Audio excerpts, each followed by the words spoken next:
Bonjour à toutes et à tous. Bonjour tout le monde. Je m'appelle Martin Lopez et je fais partie de la section de l'intelligence commerciale de l'ITC.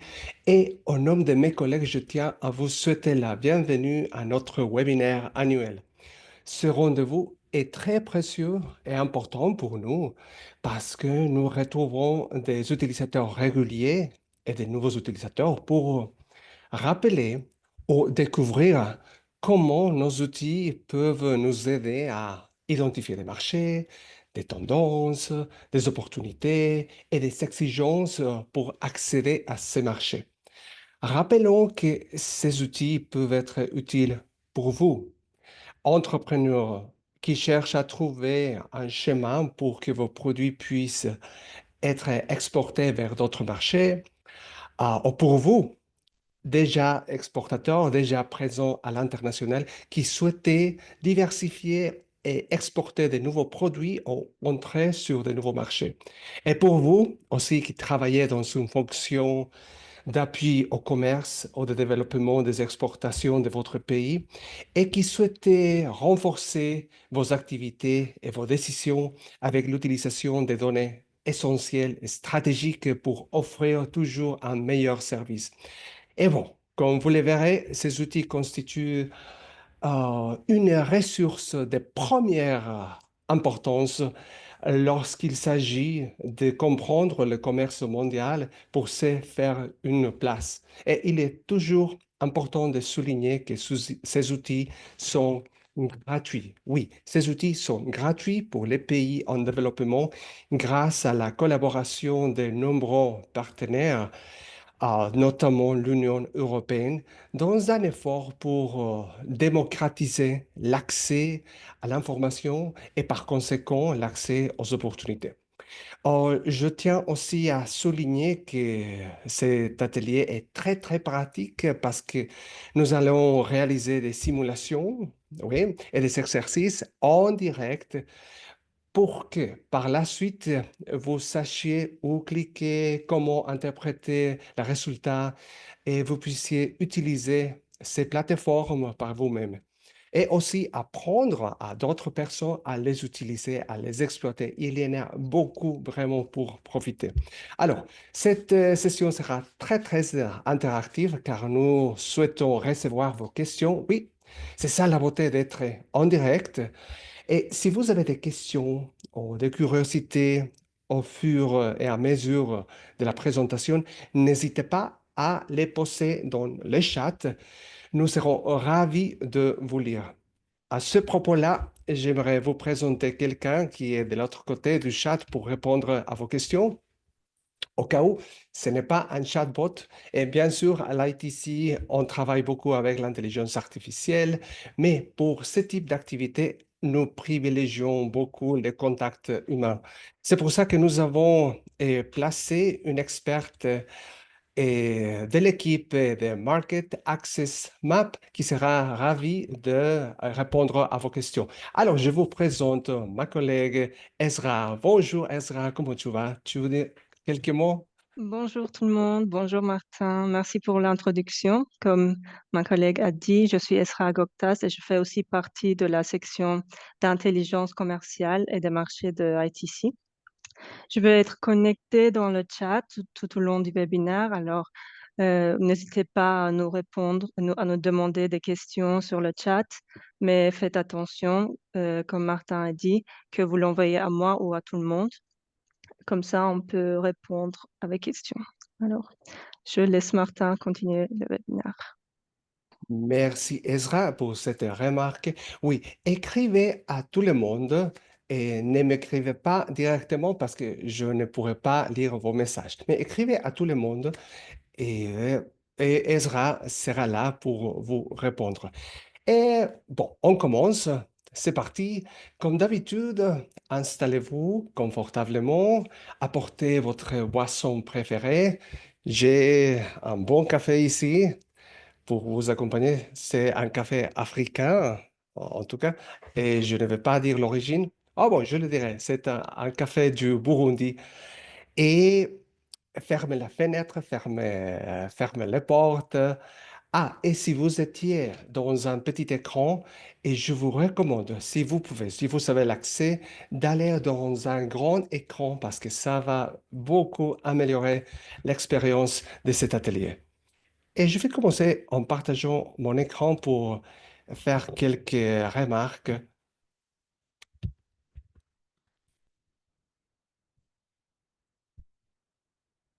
Bon, il faut nous rappeler des outils qui l'ITC a mis à disposition du monde, et spécialement pour les pays en développement. Toutes mes excuses pour l'espagnol, il dit algunas herramientas, ça veut dire quelques outils. Et bon, voici quelques outils de l'ITC. On commence par TradeMap, déjà avec plus de 20 ans au service des gens qui font des analyses commerciales et qui cherchent un outil d'intelligence commerciale. TradeMap est un grand créateur de rapports statistiques. Et on peut analyser les tendances, l'état de croissance. On peut même identifier des entreprises qui font le commerce de ces produits qui nous intéressent. On va beaucoup parler de TradeMap aujourd'hui. On a aussi Market Access Map, qu'on appelle MacMap, et il s'agit d'une grande base de données où on peut consulter des tarifs, des tarifs préférentiels selon les accords commerciaux et aussi les exigences pour avoir d'accès au marché. On parle parfois des mesures non tarifaires et voilà, c'est ça ce qu'on peut trouver sur Market Access Map. Nous avons aussi Export Potential Map, qui est un outil qui nous aide à identifier des marchés prometteurs pour les produits que vous avez en tête ou qui nous aide aussi à identifier des produits d'exportation prometteurs d'un pays avec les recommandations des marchés les plus attractifs pour ces produits. Nous avons aussi en anglais Rules of Origin Facilitator. C'est un outil qui nous aide à mieux comprendre les accords commerciaux et comment ils peuvent vraiment nous bénéficier. Parce que vous le savez que parfois, et pour fabriquer un produit, pour la manufacturation, on fait des importations de quelques composantes, quelques matières premières, et parfois ça change la nature des produits. Alors, avec l'aide des Rules of Origin Facilitator, on peut vraiment savoir si ces produits que vous avez en tête pourra vraiment se bénéficier des accords et des préférences tarifaires selon la composition de ces produits. Nous avons un outil très important pour l'Afrique, c'est notre premier portal continental. Il s'agit de l'Observatoire africain de commerce qui nous aide à identifier aussi d'opportunités des marchés, des conditions d'accès et aussi à monitorer les progrès et la manière dans laquelle les pays se bénéficient des accords commerciaux qui ont été signés et qui vont se signer. Et nous avons finalement un bijou d'intelligence commerciale qui nous aide à préparer des profils de marché instantanés. Oui, des profils de marché instantanés en réunissant les données qu'on obtient en provenance de plus d'une douzaine de sources d'informations de quelques agences internationales. Alors, cet outil fonctionne comme les autres. Vous choisissez votre produit, votre marché cible et les pays duquel vous voulez exporter et le système vous préparera des recommandations personnalisées en matière d'opportunités. Le système vous donnera des informations par rapport au commerce actuel et commerce potentiel. Et aussi, le système vous recommandera des, euh, des magasins en ligne, des chaînes de commerce électronique qui pourraient nous aider à pénétrer aussi le marché cible. Bon, nous avons beaucoup d'utilisateurs dans le monde et vous pouvez peut-être reconnaître quelques marques, quelques entreprises de beaucoup de secteurs. Vous voyez, bon, ils sont des utilisateurs de de ces plateformes dont on va parler aujourd'hui. Mais quelle est la différence entre Bayer et vous? Quelle est la différence entre DHL et vous? Quelle est la différence entre Nestlé et vous? Bon, ces entreprises doivent payer pour avoir accès à nos outils. Pour vous, qui est dans un pays en développement, ces outils sont gratuits et vous pouvez avoir l'accès complet pour consulter toutes les informations. C'est pour ça qu'on dit que ces outils sont très importants pour démocratiser l'accès à l'information, à l'intelligence commerciale et par conséquent aux opportunités. Et j'aimerais vous recommander de visiter quelques sources et quelques sites en Internet où vous pourrez mieux connaître les outils. On commence par marketanalysis.intrasem.org. S'il vous plaît, prenez une capture d'écran, prenez une photo, prenez note marketanalysis.intrasem.org.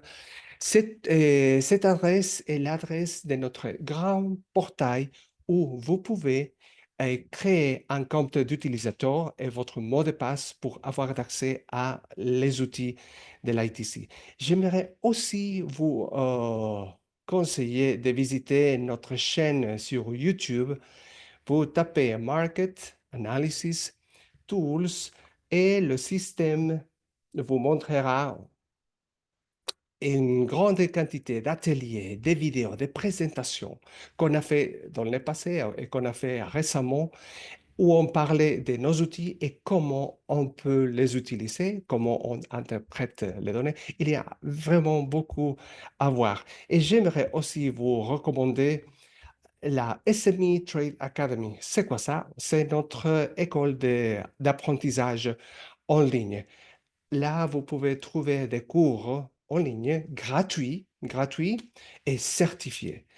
Et les certificats ont même le petit code QR que vous pouvez relier à votre compte d'utilisateur de LinkedIn pour que on puisse aussi certifier de cette manière que vous avez pris ces cours. Je répète, ils sont tutorés, ils sont gratuits et ils sont certifiés. Learning.antrasen.org. Et bon, c'est comme ça que vous pourrez approfondir vos connaissances après cet atelier d'une heure. Alors, qu'est-ce qu'on va faire? Aujourd'hui, on verra tout d'abord Export Potential Map, l'outil qui nous aide à identifier des marchés et des produits prometteurs. On verra après Trade Map, très connu, très populaire. Je sais que beaucoup d'entre vous connaissent et sont déjà utilisateurs intensifs de Trade Map. On rappellera comment on l'utilise et on verra aussi Market Access Map, qu'on appelle parfois macmap.org. Alors, c'est le moment de commencer.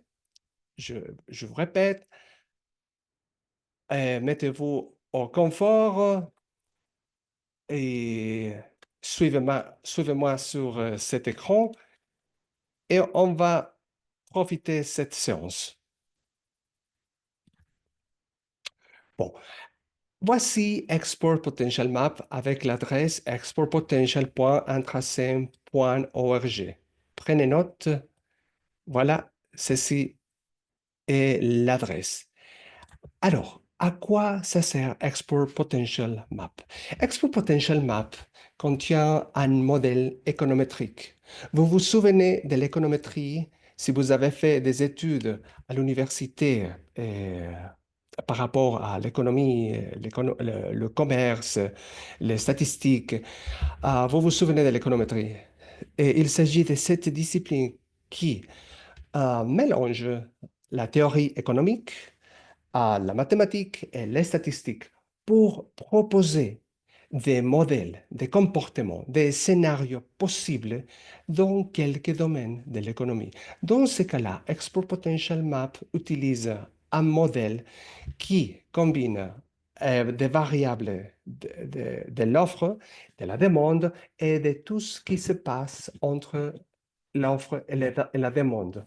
Par exemple, quand on parle de l'offre d'un pays, on parle de ses exportations, de ses produits, ses atouts, les tasses, les taux de croissance, les comportements des exportations. Quand on parle de la demande, on parle de la même manière des importations, des taux de croissance des importations, on parle de la composition des importations, on parle aussi de tout ce qui se passe entre l'offre et la demande. On parle des accords commerciaux, on parle de préférences tarifaires, de rabais tarifaires, on parle des distances entre pays, on parle aussi de l'habitude des deux pays pour faire les commerces et pour envoyer ou recevoir des produits entre ces deux pays. Bon, le système de Export Potential Map met toutes ces variables ensemble pour, pour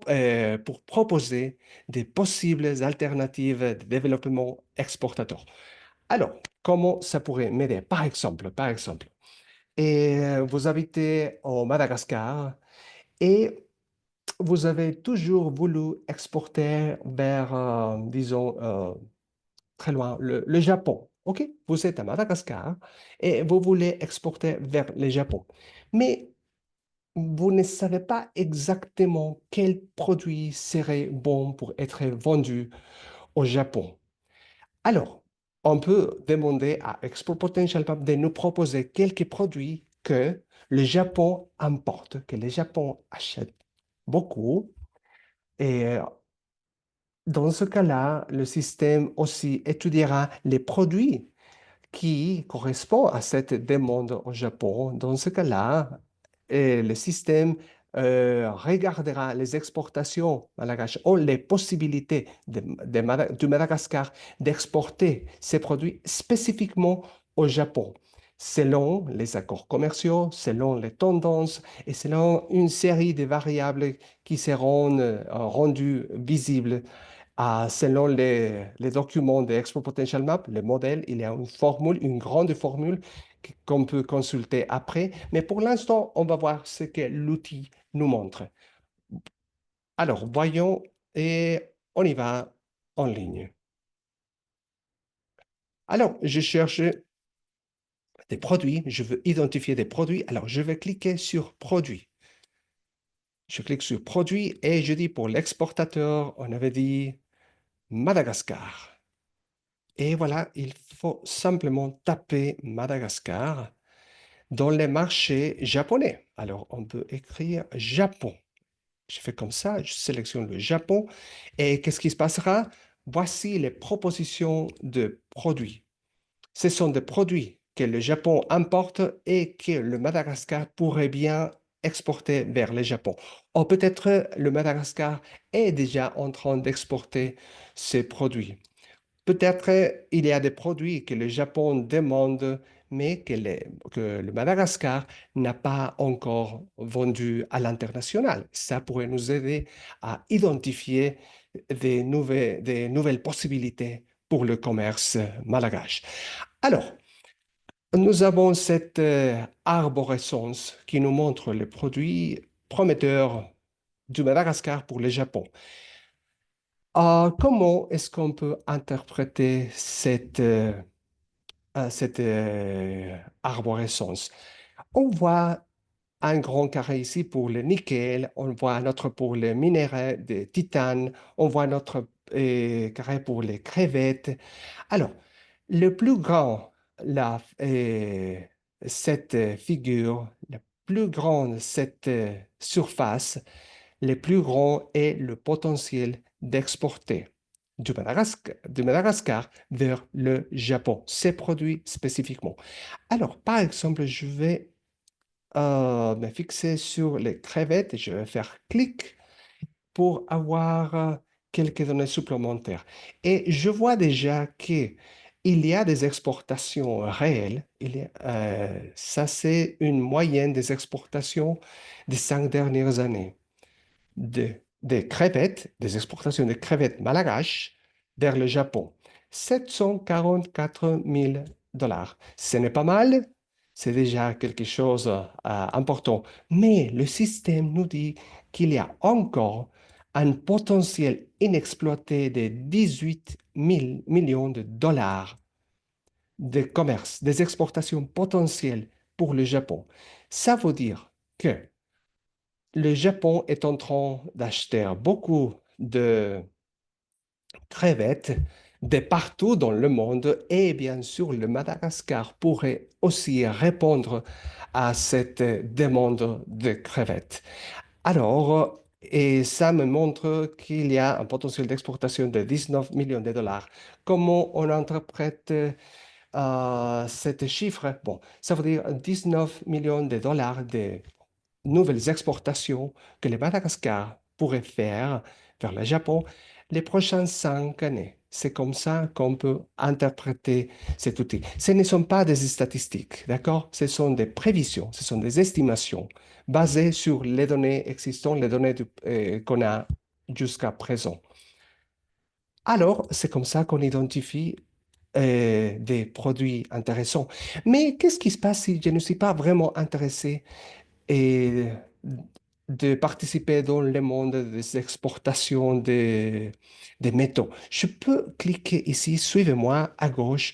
Je peux faire comme ça et je vais enlever les métaux, je vais enlever les bijoux parce que je ne suis pas intéressé à exporter des bijoux et je ne suis pas intéressé à exporter du bois. Je l'enlève. Ça ne m'intéresse pas, les fibres textiles, par exemple. Et vous voyez comment tout change à droite. Je vais enlever le secteur optique, horlogerie, le secteur peau, cuir. Je vais enlever les... Et comme ça, je pourrais gagner un peu plus de connaissances sur d'autres produits qui ont aussi de potentiel d'exportation que je ne vois pas en principe. Alors, on va enlever les ressources minéraux. Et vous voyez maintenant, je vois aussi des nouveaux produits qui sont visibles. On a beaucoup de produits. Bon, ce sont euh, des habillements. On voit toujours les crevettes avec grand potentiel. Il y a des huiles essentielles. Et bien sûr, le Madagascar est très connu pour la vanille. Ce sera toujours un produit prometteur pour le pays. Alors, je vais enlever les vêtements. Je les enlève et je vois encore plus de produits. Et vous voyez, maintenant je profite d'expliquer quelque chose. Vous voyez qu'il y a des petits chiffres ici. Ce sont des pourcentages. Par exemple, je vois ici 4%. Qu'est-ce que ça veut dire 4%? Ça, c'est la portée dans laquelle le Madagascar est en train de profiter du marché potentiel au Japon. Ça veut dire que jusqu'aujourd'hui, le Madagascar a profité seulement de 4% du marché possible. Ça veut dire qu'il y en a 96, 96% de, de chambres pour élargir, pour agrandir les exportations et la présence des crevettes dans le marché japonais. Et quelque chose aussi d'intéressant se passe avec les crabes. Ici, vous voyez, il dit 0%. Aussi pour le poulpe pieuvre, 0%. Ça veut dire que bon, le Japon achète ces produits, mais que le Madagascar n'est pas, n'a pas encore exporté ces produits vers le Japon. Peut-être le Madagascar a déjà exporté des crabes congelés vers d'autres pays, mais pas vers le Japon. Le système nous dit dans ce cas qu'il y a des marchés aussi au Japon. On voit que, il y a aussi des potentiels pour les huiles essentielles, les haricots, les arachides, le cacao en fèves. Et je vous rappelle qu'on peut toujours faire clic ici sur le carré qui nous intéresse, par exemple la vanille. Je vois qu'il y a déjà des exportations de 7, presque 8 millions de dollars de vanille vers le Japon. Mais il y a encore un potentiel inexploité de 7, bon, disons 8 millions de dollars, parce qu'il y a un potentiel total de, 16 millions de dollars dans le marché de vanille au Japon.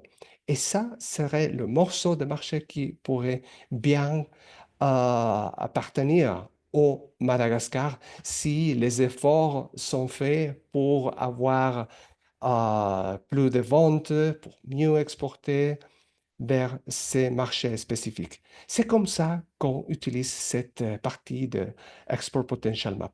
On peut aussi utiliser une autre visualisation. Suivez-moi, s'il vous plaît, à droite, en haut.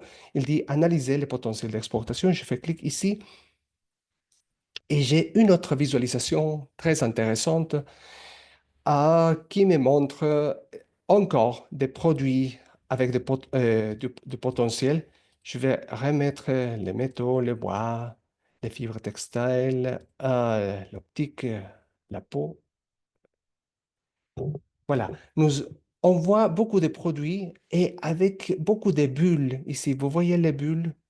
Oh, on a trop. Je vais descendre ça. Je vais baisser la quantité. On voit les top 20, les 20 produits avec le plus grand potentiel d'exportation.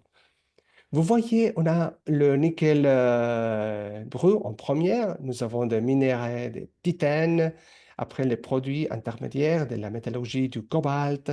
Bon, ce sont les produits les plus prometteurs.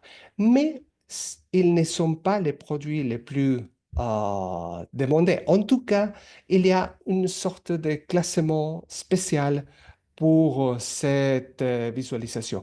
Vous voyez ici en bas, il y a un bouton qui dit demande. Je peux classer ces produits selon la demande. Et maintenant, les crevettes sont venues en première. Pourquoi? Parce que le Japon est un grand pays importateur de crevettes et les crevettes est même mieux demandé que le nickel. Vous voyez que maintenant l'ordre de la taille des bulles a changé de la plus grande à la plus petite. Alors, on peut aussi faire un autre classement selon l'offre, selon la capacité de Madagascar de fournir un produit. Pour ce faire, je peux cliquer sur le bouton Offre. Suivez-moi, s'il vous plaît, en bas à droite. Il dit Offre et tout va changer. Bon, en tout cas, le classement. Et en première, nous avons maintenant la vanille, les graphites, le nickel en troisième, les haricots en quatrième, parce qu'il y en a beaucoup de graphites, beaucoup de vanille, beaucoup de nickel, beaucoup d'haricots à Madagascar. Ça nous montre la capacité d'un pays de produire et exporter ce produit. Il y a un produit que je vois à chaque fois, peu importe le type de classement que je fais, le nickel reste toujours dans la première position. Bon, et félicitations, ça se positionne vraiment comme un produit avec du grand potentiel. Bon, j'aimerais aussi illustrer une autre manière d'utiliser Export Potential Map. Alors, nous avons euh, commencé en réfléchissant sur quelqu'un qui a toujours voulu exporter vers un pays. Et ça arrive dans la vie parce que parfois on fait des études quelque part, on a des copains, on a il y a des membres d'une famille qui habitent loin et ça crée parfois des opportunités, ça crée un intérêt d'aller vers un pays pour faire des affaires. Alors, ça s'agit de trouver quel produit on pourrait envoyer vers un pays. Mais parfois, nous avons déjà une idée de produit que nous avons en tête et que nous aimerions exporter. Par exemple, qu'est-ce qui se passe si mon pays est très riche en cacao et je cherche des marchés pour les cacao? Bon, quand on parle du cacao, normalement, on pense en Belgique, on dit la Suisse, mais il y a peut-être d'autres marchés intéressants pour le cacao. Alors, on va faire le même exercice. Je suis quelqu'un qui est au Madagascar et qui aimerait exporter du cacao. Et j'aimerais identifier des marchés prometteurs spécifiques pour le Madagascar, pour les produits et cacao. On y va? OK, suivez-moi, s'il vous plaît. Encore sur Export Potential Map. Je vais rendre sur la page d'accueil et je peux aller sur marché. Je vais cliquer sur marché parce que je cherche des marchés pour mon cacao. Je clique et voilà, nous avons ici la boîte pour remplir, et je dis pour l'exportateur Madagascar. Voilà. Et dans le produit, et j'avais dit cocoa, au cacao, pardon. Et je commence à écrire et voilà, cacao en fève. Le système me propose déjà des cacao en fève ou du chocolat. Je vais choisir cacao. Et voici les suggestions que le modèle me prépare et très rapidement. Vous voyez, bon, on voit des marchés potentiels. On commence, suivez-moi, par les Pays-Bas en haut, après l'Indonésie, la Belgique, les États-Unis, l'Allemagne, la Malaisie, le Japon, la France, le Singapour. Ils sont tous des pays qui achètent beaucoup de cacao en fèves. Ils achètent peut-être de Madagascar ou peut-être pas, peut-être d'autres pays, mais en tout cas, ce sont des marchés potentiels que le Madagascar pourrait bien cibler parce que le système nous dit que ce sont des marchés prometteurs. Alors, pourquoi le système a proposé ces pays? Parce que Pays-Bas, Indonésie, Belgique, je répète, ils sont des grands acheteurs de Madagascar. Et peut-être parce qu'il y a d'autres conditions qui font le commerce attirant, comme par exemple des accords commerciaux entre les Pays-Bas, la Belgique et le Madagascar, bien sûr, il y a quelque chose peut-être à niveau Union européenne et le Madagascar, et il y a peut-être aussi des autres accords entre le Madagascar, l'Indonésie, le Japon et d'autres pays, et c'est pour ça que le système réfléchit et nous propose ces pays. Mais on va faire une interprétation de, par exemple, on va faire clic sur la Belgique, d'accord? On voit la Belgique qui est un grand acheteur. Clic et on voit qu'il y a déjà des exportations moyennes les 5 dernières années d'environ 3 millions de dollars. Félicitations. Mais il y a encore un potentiel inexploité de 1,2 million de dollars qui nous donne un potentiel total d'exportation de 4,2 millions de dollars. De nouvelles exportations que le Madagascar pourrait faire les prochaines 5 années en moyenne.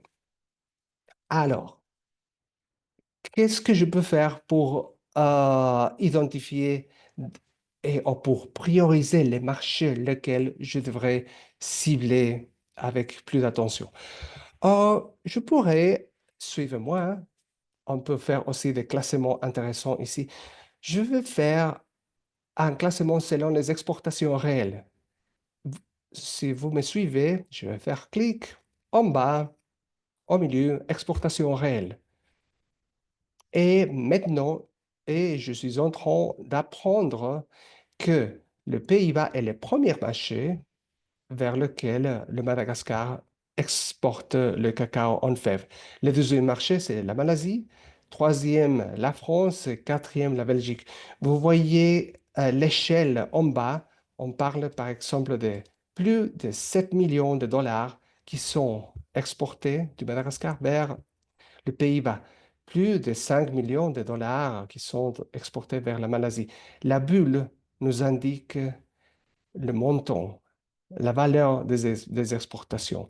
Alors, il y a aussi une ligne horizontale. Vous voyez qu'il y a des lignes horizontales. On voit cette ligne.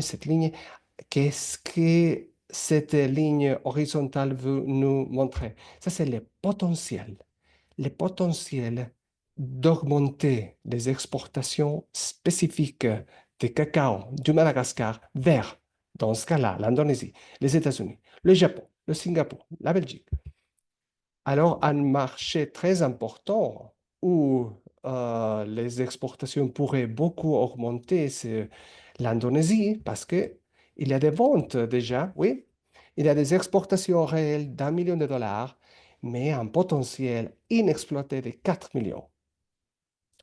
Potentiel d'exportation total, 5 millions.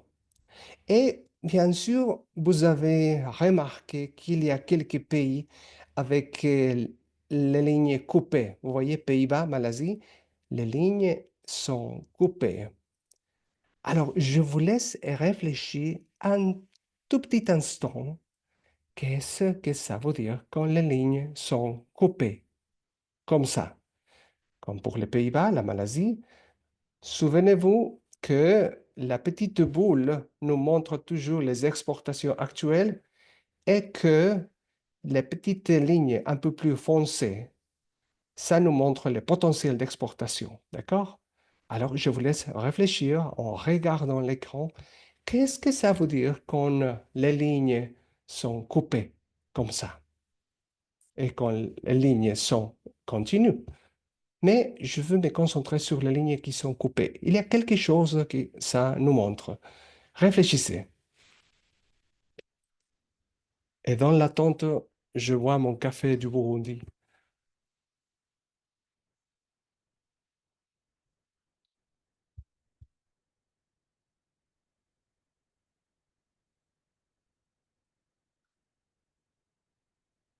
Vous avez trouvé la réponse? Oui, j'imagine oui.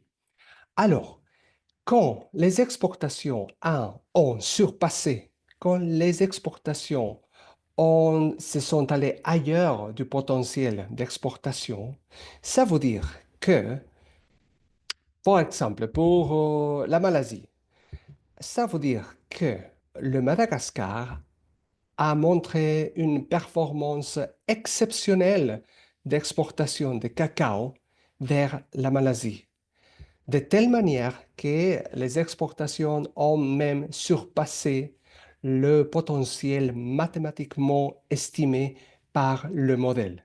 Ce sont de bonnes nouvelles. C'est pour ça que je dis félicitations parce que ça nous montre une belle performance du Madagascar les 5 dernières années au marché du Pays-Bas, en Malaisie, en France, en Inde, en Suisse aussi. Voyons par exemple les chiffres pour la France. Oui, il y avait un potentiel estimé de 1,8 million, mais les exportations réelles sont 4,5 millions, 4 millions et demi. Alors, est-ce que ce sont de bonnes nouvelles? Oui, bien sûr, ce sont de bonnes nouvelles. Mais, mais, il y a toujours un mais. Mais c'est aussi un signe d'alerte. Il faudrait faire aussi attention parce que qu'est-ce qui se passerait s'il y a une entreprise au Madagascar qui seulement et seulement exporte le cacao vers la France? Il n'y a pas d'autre marché. Cette entreprise malgache exporte le cacao que vers la France. Bon, ça pourrait être dangereux un jour parce que il ne faut pas mettre tous les œufs dans le même panier, n'est-ce pas? Il faudrait diversifier aussi. Il faut diversifier les marchés parfois parce qu'il y a des prix volatiles, il y a des marchés volatiles, il y a des concurrents. Un jour, les normes, les standards, les exigences pour pénétrer le marché français pourraient devenir un peu plus exigeants. Bon, on pourrait faire un grand brainstorming pour établir les conditions qui changent les commerces à travers les années. C'est pour ça que cette ligne nous indique, bon, un jour peut-être il faudra penser à d'autres marchés. Il ne faut pas changer la France, il faut continuer à exporter vers la France parce que ça, c'est déjà un bon marché. Mais il faudrait bien aussi réfléchir à la diversification des marchés. C'est comme ça qu'on pourrait avoir des conseils à partir de Export Potential Map. Et on continue avec Export Potential Map et je vais vous montrer une autre fonctionnalité.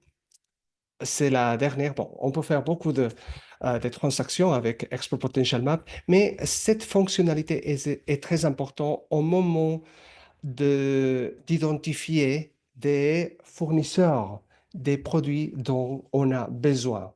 Parce que les entreprises exportatrices ne sont pas seulement exportatrices. Les entreprises parfois achètent à l'international des produits chimiques, des machines, des appareils de précision.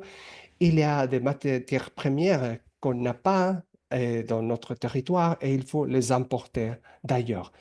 Alors, le système aussi peut nous aider à identifier des fournisseurs prometteurs qui auront peut-être le produit dont on a besoin en grande quantité, qui sont déjà exportateurs expérimentés et qui peut-être auront des bonnes promotions ou des offres, des prix qu'il faudrait évaluer. Alors, on fait un exercice.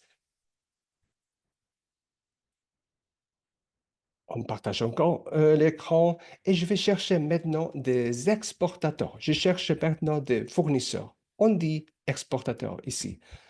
Et vous connaissez peut-être ces produits chimiques très importants pour l'agriculture, l'industrie cosmétique. Je parle de l'urée.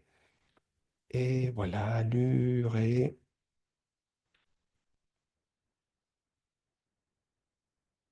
qui a le code. Voilà. L'urée. Et j'aimerais trouver des fournisseurs de l'urée pour, disons, la Côte d'Ivoire. Voilà, la Côte d'Ivoire. Voilà. Dans l'écran, je vois des fournisseurs potentiels pour les produits urée. Et voici les fournisseurs possibles. Et quelques pays sont déjà en train de vendre de l'urée à la Côte d'Ivoire. On commence avec le Nigeria, un grand fournisseur très prometteur. C'est pour ça qu'ils sont en première.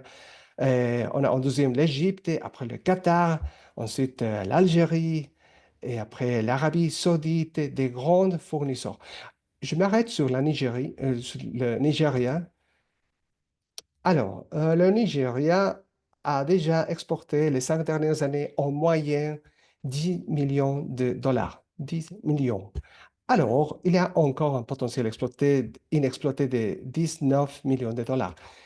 Si vous pensez à identifier un bon vendeur duré, et voilà, le Nigeria reste toujours un bon fournisseurs.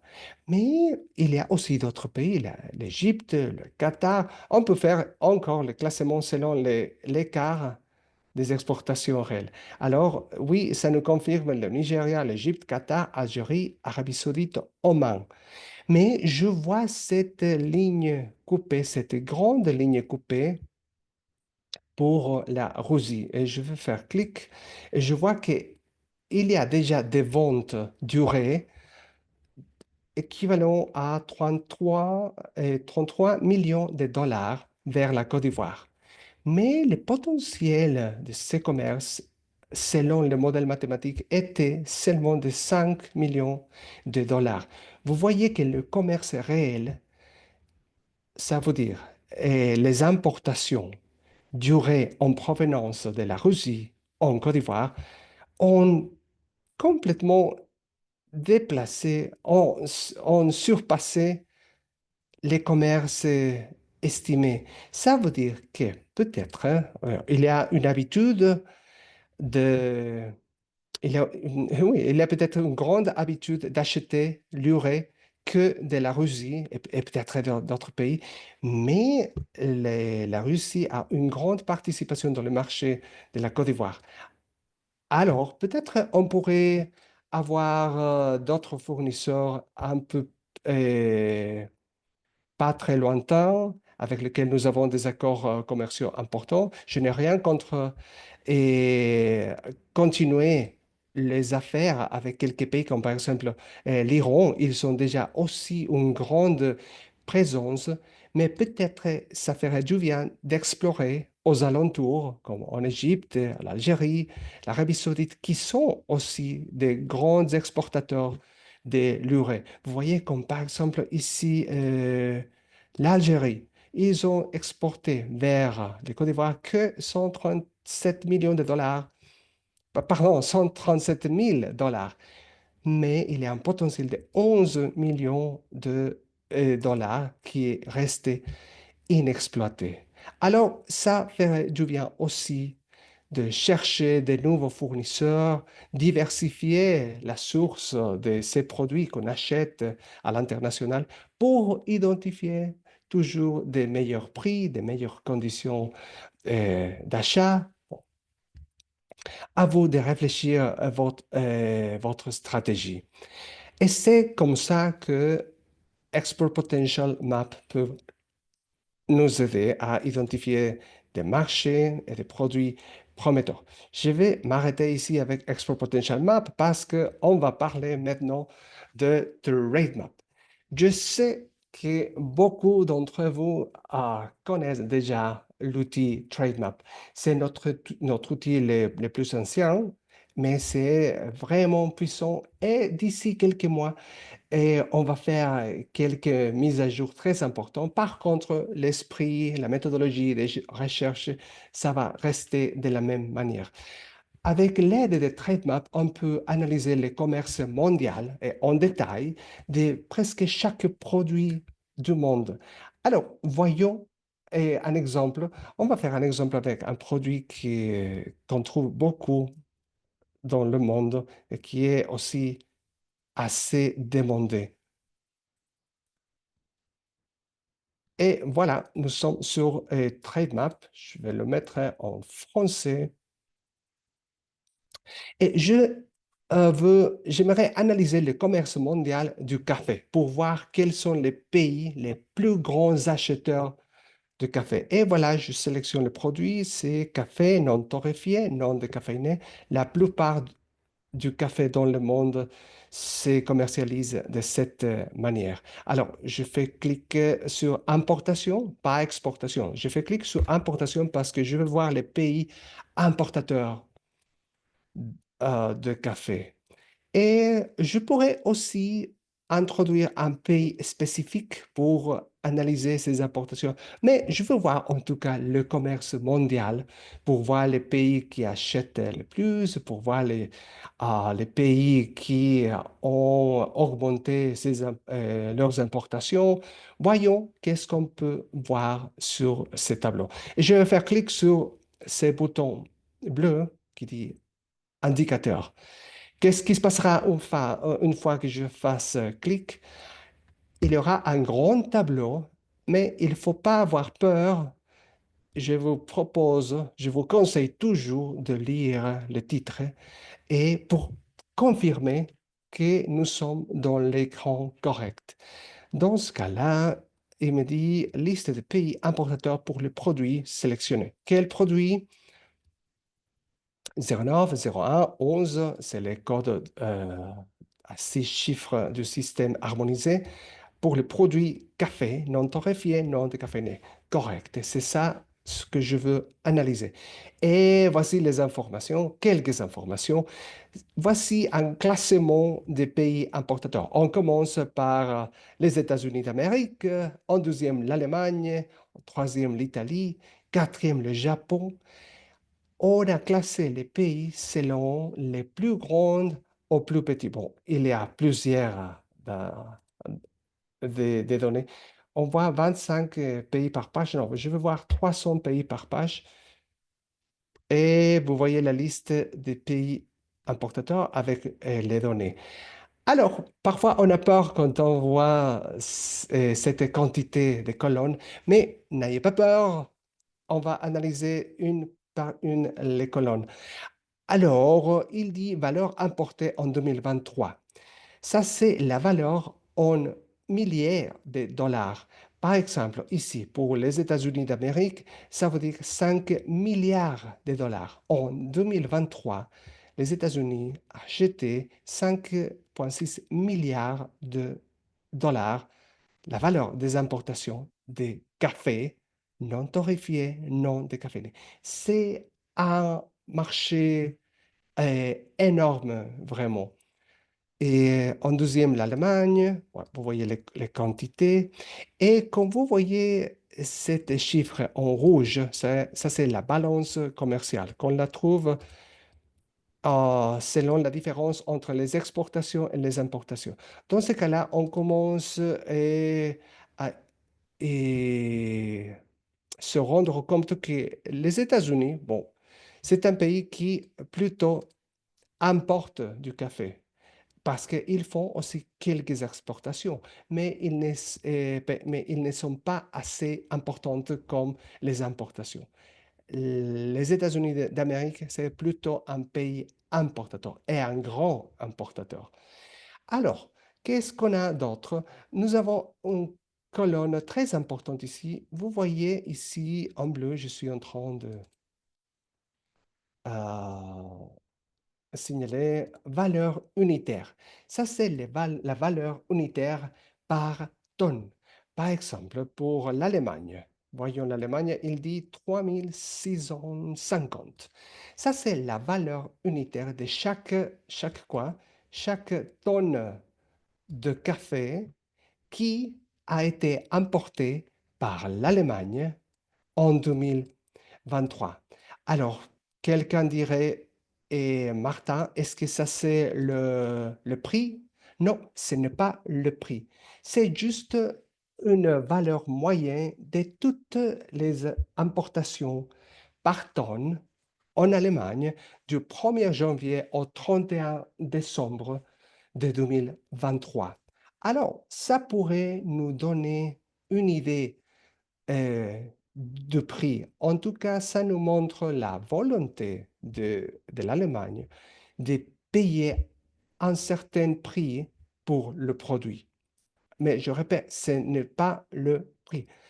Il faut toujours cliquer sur ce petit i, ça nous montrera de quoi ça s'agit de chaque colonne. Et ça nous rappelle aussi qu'il ne s'agit en aucun cas du prix de vente des marchandises. Alors, n'évite jamais que l'Allemagne payera 3600 $ par tonne. Parce que le prix, en tout cas, et vous le savez, ça dépend de la qualité du café, de la variété, si c'est Arabica, Robusta, s'il s'agit d'un café organique certifié ou d'un café plutôt normal, un café conventionnel, s'il y a des cafés spéciaux, s'il y a des cafés... Bon, ça dépend d'une variété de facteurs. Et dans ce cas-là, les prix vont beaucoup changer. Mais ça, c'est la moyenne.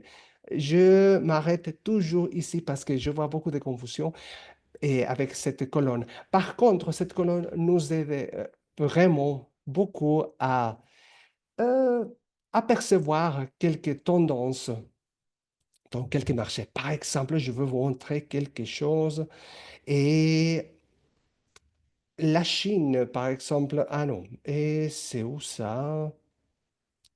Bon, il y a des pays qui vendent le café à pas cher, disons. Vous voyez, pour l'Algérie, c'est 2900 $ par tonne et ils ont vendu pas mal de café, 306 millions de dollars en 2023. Mais vous voyez, ils offrent de café qui n'est pas assez cher. Par et par contre, bon, on voit que la Norvège aussi exporte du café, 5 000 $ par tonne. Par contre, bon, nous savons que la Norvège n'est pas un pays producteur de café. Je pense qu'en tout cas, ça s'agit des réexportations de, de ce café-là. Et bon, il y a d'autres colonnes intéressantes ici. Les colonnes que je viens de souligner en bleu nous parle des taux de croissance annuels en valeur entre les derniers 5 ans. Vous voyez, il y a par exemple cet taux de croissance de 15% à l'échelle mondiale. Ça veut dire que la valeur des transactions a augmenté 15%. Et ça nous montre un marché stable et qui augmente de taille chaque année. Ah, mais on voit aussi le taux de croissance annuel en quantité. Ça, c'est la quantité, ça, c'est la valeur. Et dans ce cas-là, si le taux de croissance est majeur au taux de croissance en quantité, ça nous montre que le prix mondial est en train d'augmenter petit à petit.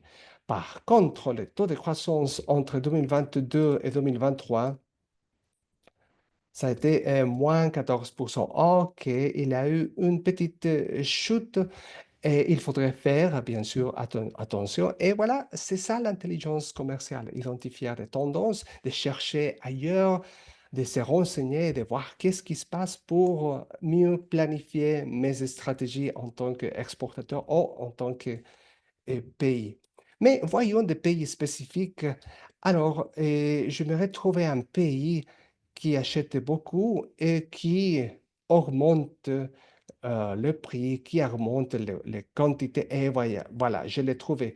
Vous voyez, la Chine, tout est positif avec le marché chinois.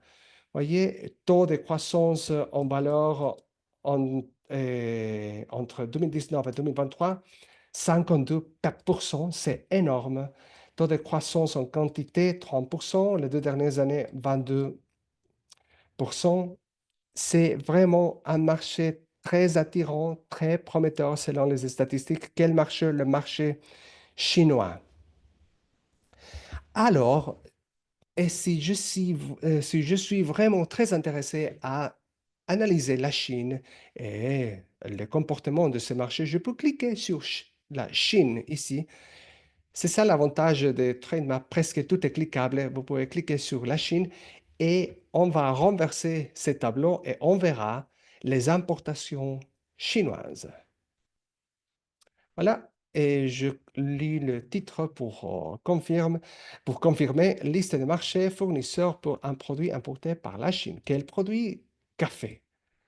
Et voilà, j'apprends maintenant que les plus grands fournisseurs de, du marché chinois, hein, marché du café, sont le Brésil, l'Éthiopie, la Colombie, l'Indonésie, le Vietnam, Guatemala, Ouganda, je vois un autre pays africain, je vois le Pacifique, Papouasie-Nouvelle-Guinée, Panama, Costa Rica, Kenya, Rwanda, Pérou. Voici les fournisseurs, ceux qui sont en train de profiter du marché chinois.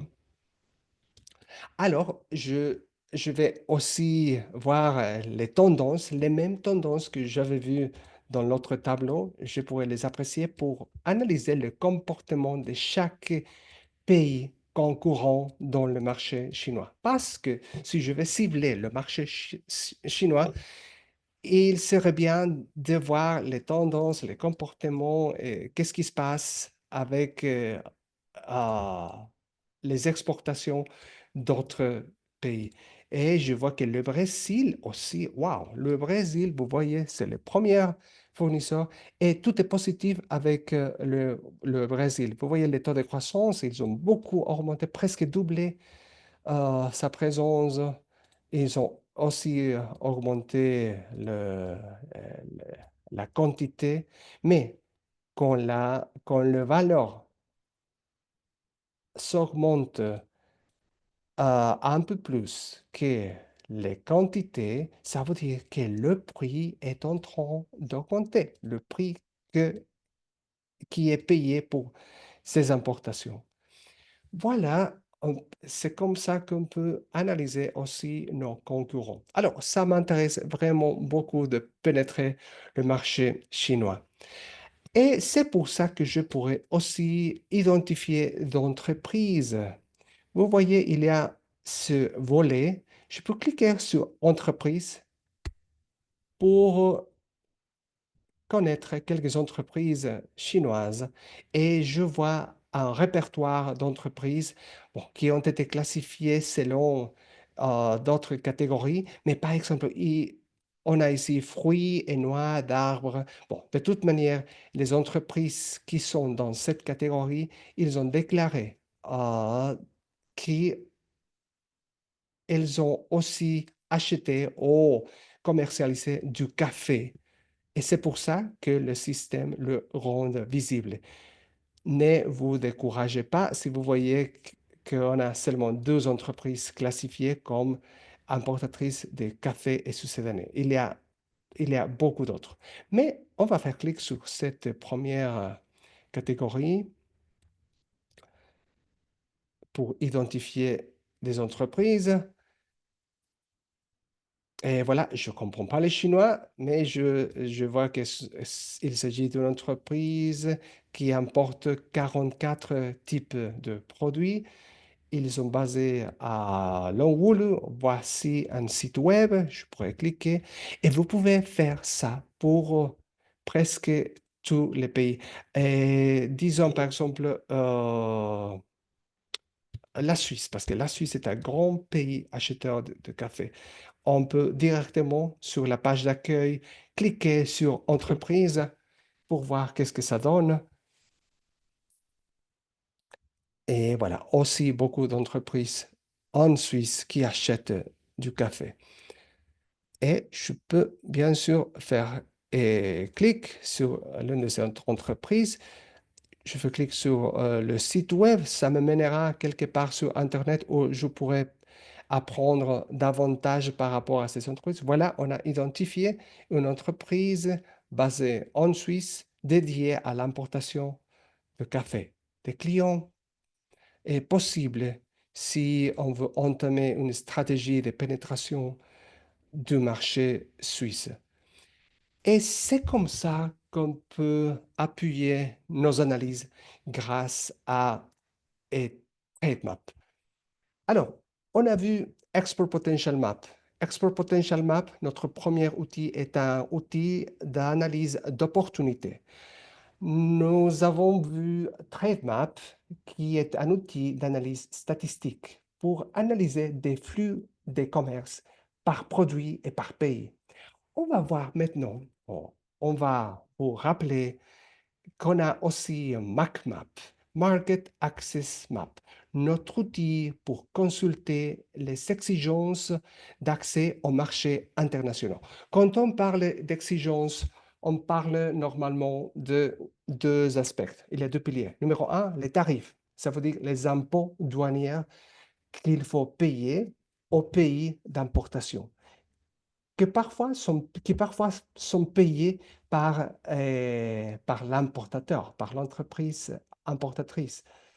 Bon, ça dépendra. Si on fait des ventes porte à porte, peut-être c'est moi en tant qu'exportateur qui sera aussi chargé de payer les impôts au pays d'importation. Et voilà, MacMap peut nous informer sur les tarifs qui doivent être payés et aussi les taux préférentiels qu'on pourrait avoir selon les accords préférentiels que notre pays a signés avec le reste du monde. MacMap nous aide aussi à identifier les exigences, comme on dit en langage de l'Organisation mondiale du commerce, on dit les mesures non tarifaires. Ce sont les exigences réglementaires qu'il faut suivre pour avoir l'autorisation de pénétrer, de vendre dans un certain marché. On fait un exemple avec MacMap. OK, on y va.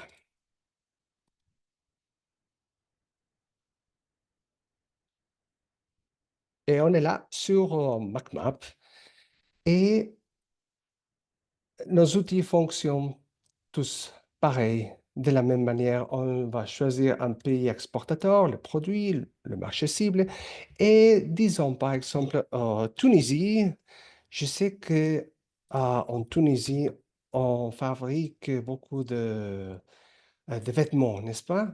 Alors, parlons de t-shirts que j'aimerais vendre au marché français. Voyons, t-shirt et maillot de corps. Voilà. Alors, pour l'exportateur Tunisie, pays de destination France, quel produit t-shirt? Et je fais clic sur rechercher. Qu'est-ce qui se passera une fois que je fasse clic sur rechercher? MacMap me montrera le tarif qu'il faut payer ou le rabais tarifaire et aussi les exigences non tarifaires qu'on doit accomplir pour avoir accès au marché français des t-shirts. Voilà, 3, 2, 1, 0, clic sur rechercher et voilà. Je me rends ici en bas et j'ai ces trois petites, bon, elles ne sont pas petites, ces trois grandes cartes et je vois les droits d'importation. Ça veut dire le tarif. Et je me rends compte qu'il y a des tarifs préférentiels dans les marchés français. Alors, il ne faut pas se confondre, il ne faut pas se tromper. Je vois deux tarifs ici. L'une de 12% et l'autre de 0%. Il faut choisir le tarif à que on veut payer ou qu'on veut que notre importateur, notre client au pays de destination paye aux douanes. Alors, bien sûr, on dira toujours 0% pour rendre cette transaction euh, et plus convenable, n'est-ce pas? Alors, qu'est-ce qui se passe si je veux éviter les 12%? Bon, il faut démontrer que mon produit fait partie des accords commerciaux et que le produit est originaire vraiment de mon pays. Alors, dans ce cas-là, je vois qu'il y a ces tarifs préférentiels. Il dit savoir plus, je veux mieux connaître qu'est-ce qu'il y a. OK, c'est un tarif préférentiel pour la Tunisie. Il y a des accords de l'accord préférentiel et voilà, c'est un accord de libre-échange entre l'Union européenne et la Tunisie. Voici le certificat d'origine qu'il faudrait présenté aux autorités douanières en France pour démontrer que le produit est vraiment, que le produit est assez tunisien pour se bénéficier des tarifs préférentiels selon notre accord.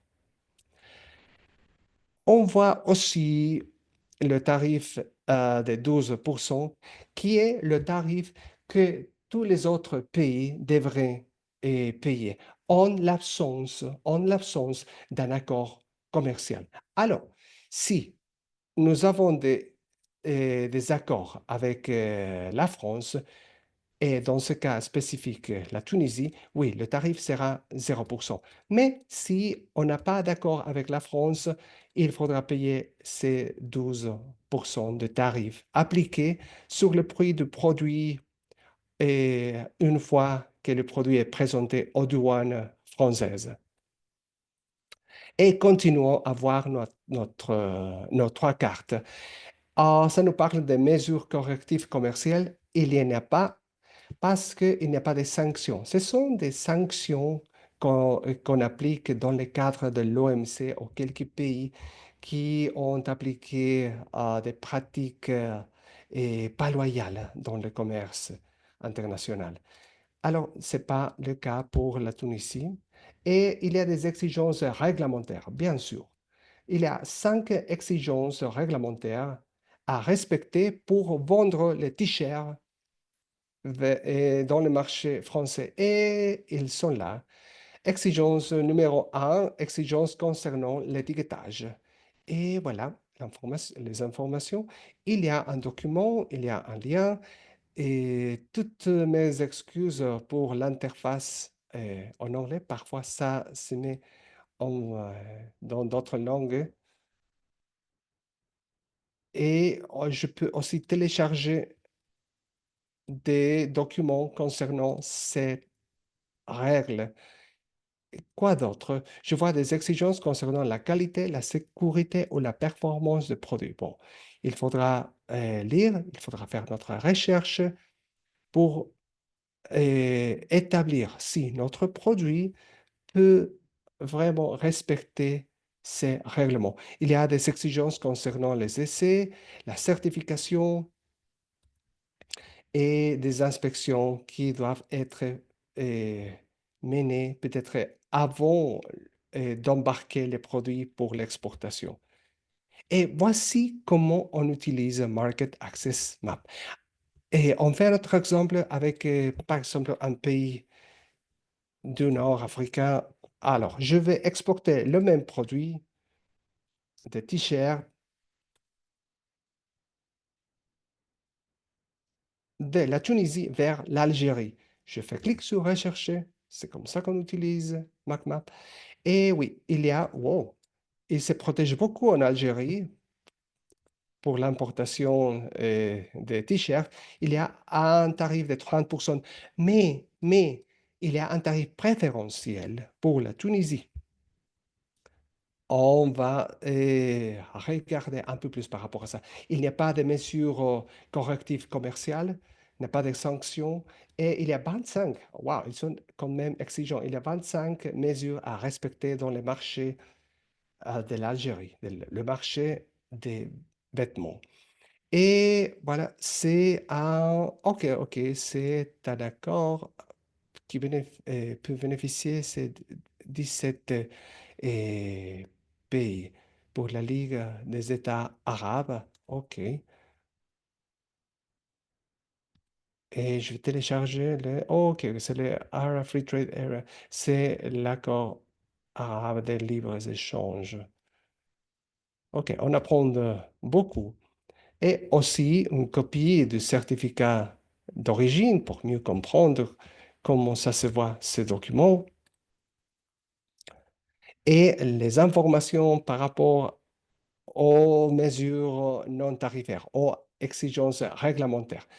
Et il y a des exigences concernant l'étiquetage, le marquage, l'identification du produit, encore des marquages, d'inspection, de traçabilité, d'enregistrement. Ah oui, je vois ça souvent parce que parfois il faut créer un compte d'utilisateur dans les serveurs et des douanes du pays de destination ou le ministère des Commerces. Bon, il y a plusieurs démarches à faire. Mais c'est ça le boulot des exportateurs, d'interpréter ces informations pour vérifier qu'ils peuvent vraiment les accomplir pour avoir d'accès au marché. Bon, nous avons vu aujourd'hui Export Potential Map, Trade Map et MacMap. Et nous avons bien sûr d'autres outils que je vous invite à visiter. Ils sont à l'adresse marketanalysis.intrasem.org que je vous ai montré au début de cette présentation. Et j'aimerais voir le chat pour voir si on a eu des questions. Alors, nous avons les adresses. Merci Ezra d'avoir partagé les adresses. On a eu des questions par rapport au code SH, mais j'ai répondu, alors c'est tout Parfait, bon. merci. Merci beaucoup Ezra. Et peut-être vous aurez des questions, bon, pas aujourd'hui, peut-être demain ou une fois que vous allez voir cette présentation sur YouTube. S'il vous plaît, écrivez-moi, écrivez-nous.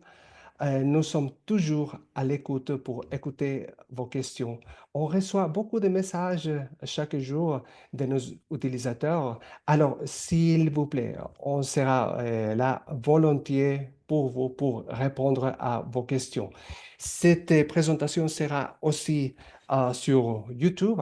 Alors, vous pouvez la recommander, la revoir et vous allez trouver aussi d'autres ressources d'informations, des tutoriels sur notre chaîne YouTube. Alors, je tiens à vous remercier pour votre présence, pour votre attention, pour votre intérêt et ça sera jusqu'à une prochaine fois. Merci à tous pour votre présence. Merci Ezra d'être là et je vous souhaite une excellente fin de journée. Merci et à bientôt. Au revoir.